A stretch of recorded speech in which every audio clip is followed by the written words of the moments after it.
Again, another great interview that you may have missed in 2017 with all the great stuff that we've done here behind enemy lines. And it was at the beginning of the year, I think it was back in March, talking about expectations for the Trump administration in his neck of the woods. He talked a lot about education.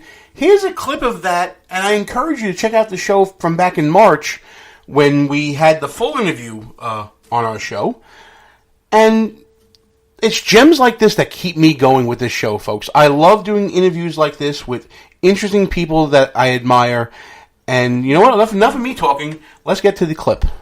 It's an honor to welcome to the show a man I've long admired for many years, especially since the release of his video of telling us why he is a Republican.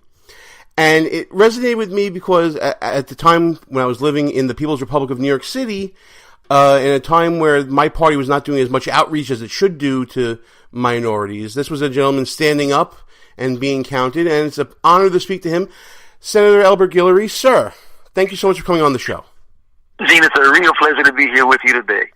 Well, listen, the pleasure is all mine, and like I said, these are not hollow words. I'm just saying to hype up an interview. Your video struck me in a way that others hadn't, and I'm sure this is a story that you've heard many times. Once or twice, it was interesting. The Lord has a sense of humor. I made a little video to explain to the folks back in Louisiana in my senatorial district why I was making the change. And suddenly, people in New York and Paris started to talk about it. It was interesting. Absolutely. I mean, it's like I said. Maybe it was a sign that the Republican Party was starting to take notice of, I guess, the forgotten voters. In a lot of ways, urban voters, definitely minority voters in the South.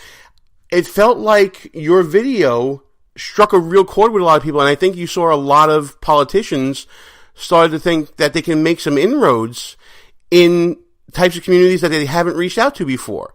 And I know that you're looking to spearhead that effort in Louisiana, right? Yes, that is correct. We've let define us for a long time.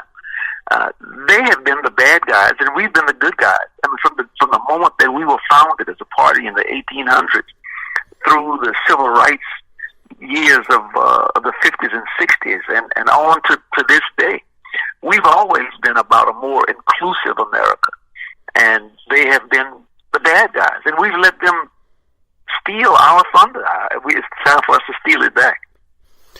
Now, did you? Some of what Donald Trump has said is that he won because his message resonated greater with minority voters, black voters, and Latino voters around the country. Have you heard any response or any critique of President Trump in what is the start of your outreach? There's a lot of criticism of President Trump, but I will say that he got 16% of the black vote in Louisiana.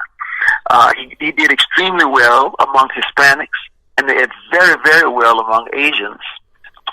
We expect to expand on that and make Louisiana Republicanism just much more inclusive and louder. We need to make it louder. It's always been inclusive, but it's been quietly inclusive. We're going to make it loudly inclusive. That sounds great. One of the challenges when I was trying to promote outreach in New York City when I lived there was the challenge of trying to get people to listen to a message that was more about independence and self-reliance than it was on government reliance. Do you feel that that's going to be a significant challenge? I don't believe so, and I'll tell you why.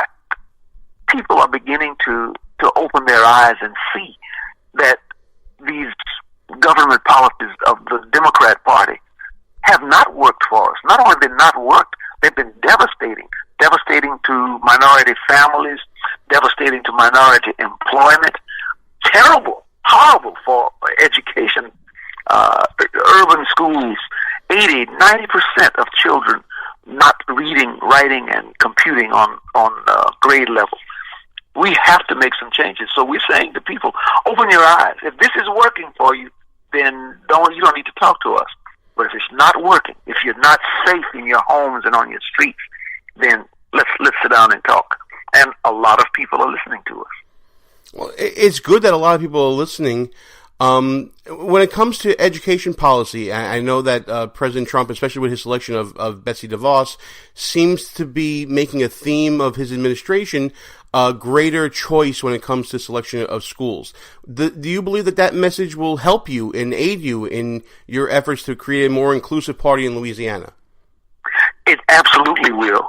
Education is a great place to start because education is probably the greatest failure in all of Democrat policy.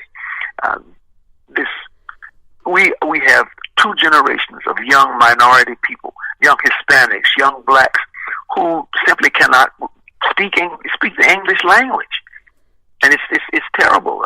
They're not prepared for life. They're not prepared to work. So it's a great place to start. Parents know that their children are not being educated, and so we're going to have a lot of parental support.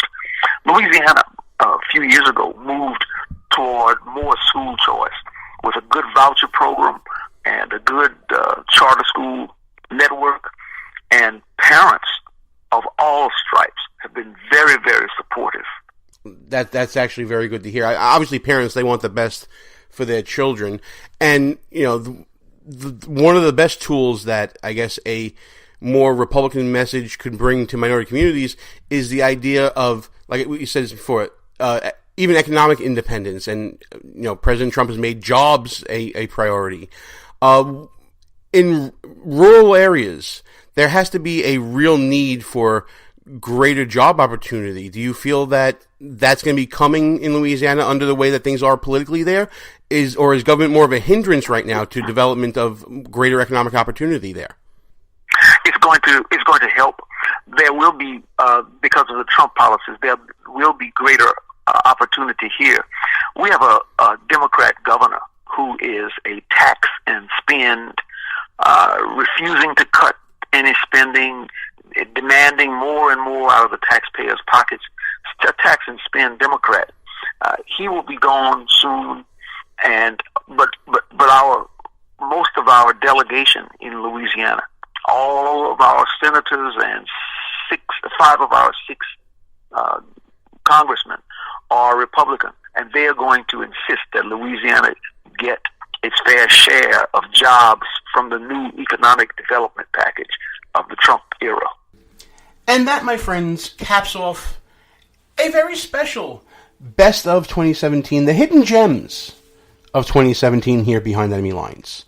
Thanks for listening to the show all year long. 2018 is going to be even bigger and better guests, lots of great segments. Me and Russ sober, maybe, I don't know, but you always hope, right?